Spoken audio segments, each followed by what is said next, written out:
Kaip pelningai parduoti butą? Visi žmonės nori kuo pelningiau parduoti savo būstą.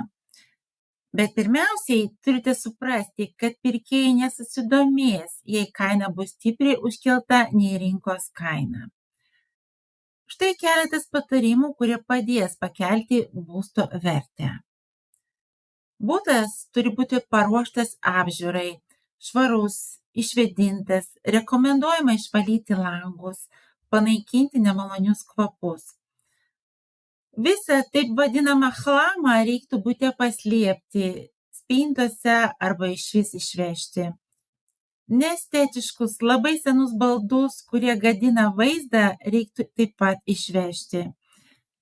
Nedidelis kosmetinis remontas padės kažką padažyti, paklijuoti, paslėpti užpylimus. Minimalios investicijos galima net savarankiškai atlikti. Tai gali pakelti būsto vertę. Idealu, butas sutvarkytas kaip viešbutis ir būsimas pirkėjas jame jaučiasi kaip namie. Per aprodimus neigiamai apie savo būstą nereiktų kalbėti. Su būsimais pirkėjais reiktų elgtis maloniai, kultūringai, ramiai.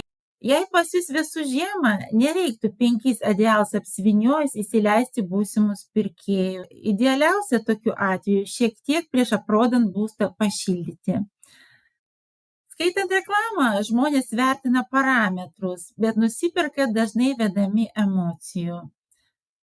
Būsto kainą nustato ir namo lokacija.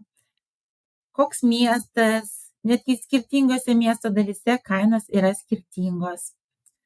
Nauja pastato statyba ar sena, namas renovuotas ar ne, pirmi ir paskutiniai namų aukštai senos statybos pastatuose yra pigesni. Geras vaizdas pro langus, kaip pavyzdžiui parkas, graži panorama, kainuoja daugiau. Būtų išplanavimas, pereinami kambariai nelabai mėgstami.